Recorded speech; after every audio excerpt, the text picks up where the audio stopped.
समझ नहीं आ रहा अपने सैलरी इंक्रीमेंट का क्या करूं। बेटा इतना क्या सोच रहा है? अपने म्यूचुअल फंड्स के एसआईपी का टॉपअप करा ले। This is the right time. क्या समझ में नहीं आया?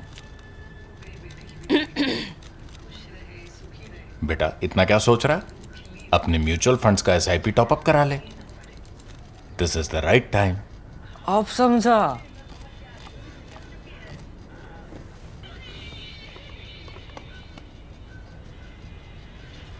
Mutual fund investments are subject to market risks.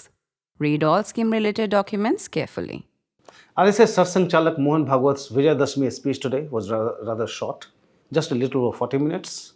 Given that it's the Sangh's centenary year, as you know, it was founded on the day of Dussehra in 1825, we were expecting him to give a long speech talking about the Sangh's 100 years long journey, how it started with just 15-20 people in 1925, how it was banned thrice in 1948, 1975 and 1992, and how it has reached where it has reached, and what all it has achieved.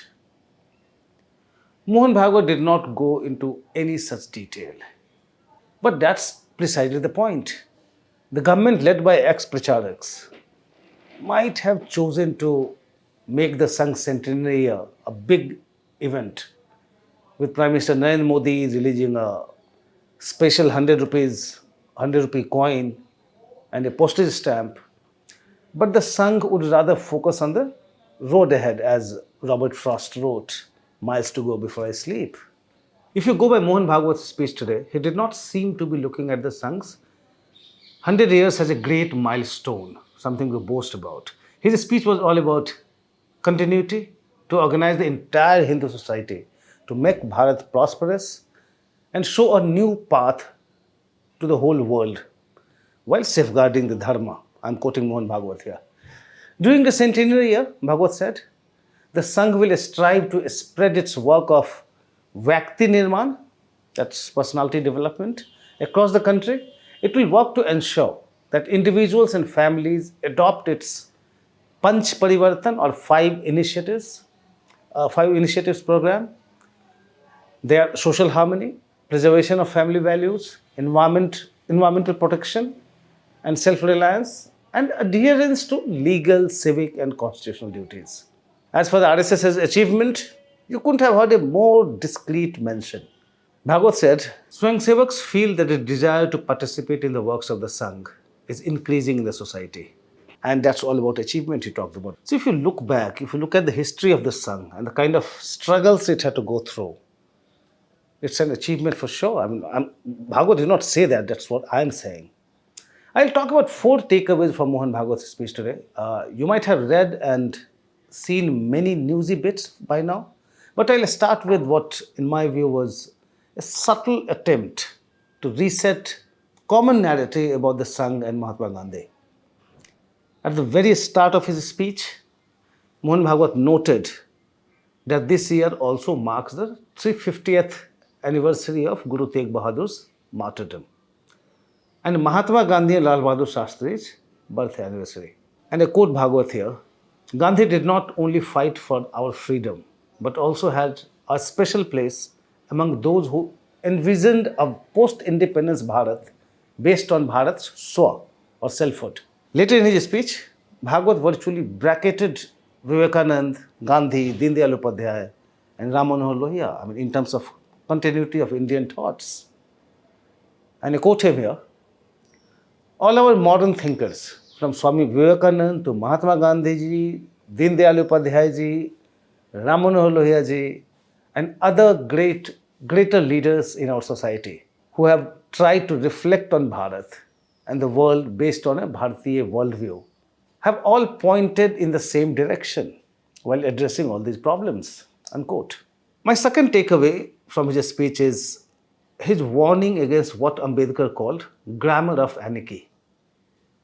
Something we have witnessed in Sri Lanka, Bangladesh and Nepal. You may remember that Ambedkar had used this phrase, grammar of anarchy, a day before the Constituent Assembly adopted the Constitution of India on the 26th of November 1949. What Ambedkar said was that the people must abandon the method of civil disobedience, non-cooperation, and satyagraha.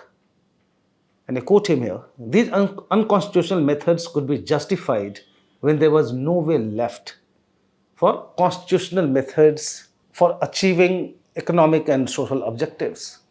These methods are nothing but the glamour of anarchy. And the sooner they are abandoned, the better for us.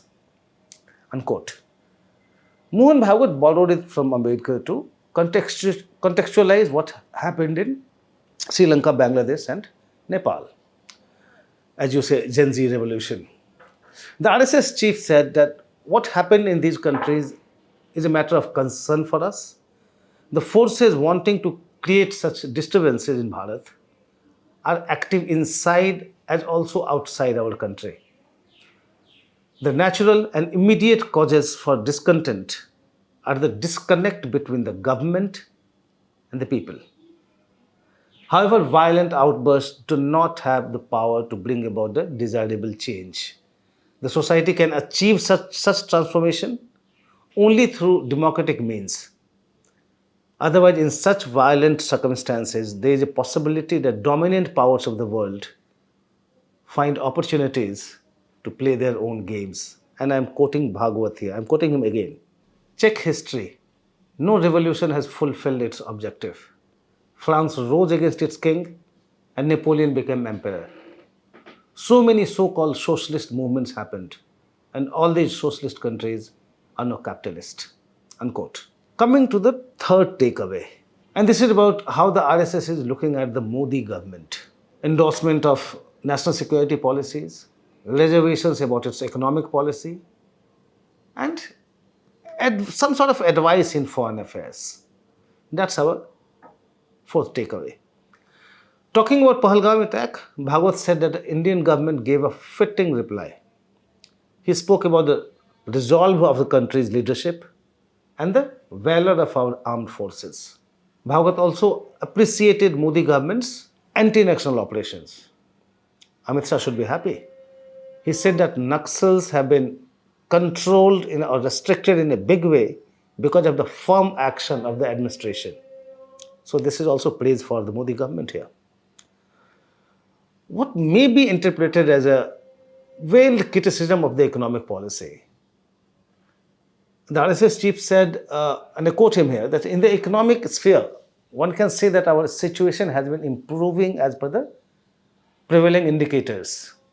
The enthusiasm among ordinary citizens to make our nation a global leader is clearly visible in our industry and especially among the younger generation. However, the flaws of the prevailing economic system, and he pointed out a few, the widening gap between the rich and the poor, concentration of economic power, a strengthening of new mechanisms that enable easier exploitation by exploiters, degradation of the environment, and the rise of transactionalism instead of genuine interpersonal relationship.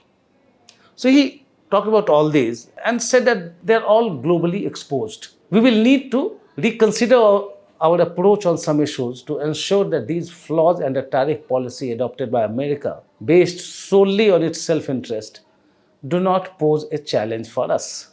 I'm quoting Bhagwat here. The world operates through mutual interdependence. By becoming Atmanirbhar or self-reliant and being cognizant of global unity, we must ensure that this global interdependence does not become a compulsion for us, and we are able to act according to our own will. There is no substitute for Swadeshi and Swavlambi. That was Mohan Bhagwat. So that was the third takeaway. Now I'm coming to the fourth takeaway here. And that was a renewed emphasis on diversity and acceptance of the minorities as integral to Indian society. Bhagwat said that India is a country of diversities. And I quote him here, what he said in Hindi, पिछले 1000 वर्षों में भारतवर्ष की सीमा के बाहर के देशों से भी यहाँ पर कुछ विदेशी संप्रदाय आ गए. अब विदेशी तो चले गए, लेकिन उन संप्रदायों को स्वीकार कर आज भी अनेक कारणों से उन्हीं पर चलने वाले हमारे ही बंधु भारत में विद्यमान हैं. भारत की परंपरा में इन सब का स्वागत और स्वीकार है. Loosely translated, he said that some foreign community came to India from foreign countries over 1,000 years. The foreigners left, but those communities have stayed back in India. Everybody is welcome and acceptable in Indian tradition. In that context, Bhagwat gave a strong message to hardliners and troublemakers. And this messaging is important as Sangh functionaries have been worried about the Sangh's name being dragged into everything from cow vigilantism to attacks on Muslims, attacks on minorities in places of worship, moral policing. Anywhere anything happens, Sangh's name is dragged. And that's why the Sangh functionaries have been saying that, they feel the need to make it clear. I'm given to understand that the Sangh has been quite worried about this because these elements give the Sangh a bad name and so things have to be clarified. And that's why Bhagwat is saying here that everybody has his faith and place of worship. We should be careful not to disrespect these in thought, word, or action. Taking the law into one's hands and coming out on the streets or engaging in hooliganism and violence on a small matter or merely out of suspicion, this tendency is not correct.